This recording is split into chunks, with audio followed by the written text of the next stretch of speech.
the opposition political parties are concerned, who continue with their vehement opposition to the Waqf Amendment Bill despite its clearance from the Parliament, it seems that the Aam Aadmi Party has also joined the opposition bandwagon, where Amanatullah Khan, AAP leader, and has now decided that they will move the Supreme Court challenging the Waqf Amendment Bill of 2025.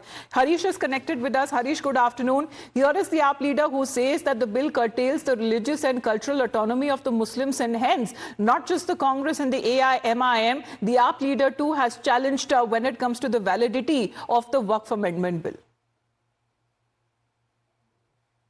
Yes, that's right. Now, after Mohammad Javed, the Congress leader, and also Asaduddin Owaisi, now Amanatullah Khan becomes the third petitioner before the Supreme Court, which means that Aam Aadmi Party has also become a petitioner before the Supreme Court opposing the Waqf Amendment Bill. Amanatullah Khan has moved Supreme Court challenging the Waqf Amendment Bill 2025.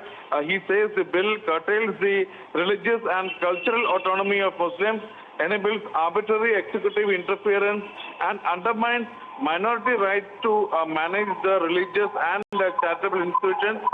The petition, it says that it's a violation of right to equality, prohibition of discrimination, right to life and personal liberty, freedom of practice religion, freedom to manage religious affairs, protection of interests of minorities, rights of minorities to establish and administer educational institutions, right to property.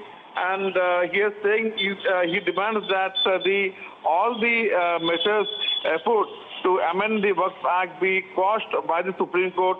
He has also questioned the rule to involve two non-Muslim members in the Waqf board and also the council, and also questions how can the government official or a district collector adjudicate disputes when he himself part of the government, and why will he oppose the government? So a whole lot of issues raised by Amanatullah Khan also, just like the Congress's Mohammad Javed and also Asaduddin Owaisi. Back to you. All right. Harish, please to continue to be with us. So when it comes to challenging the constitutional validity of the said bill before even it becomes an act, as the presidential asset and still awaited, the All India Muslim Personal Law Board has said that it will take the fight against what they refer to as the black law that threatens the community's rights to the streets, to the courts, and to the president as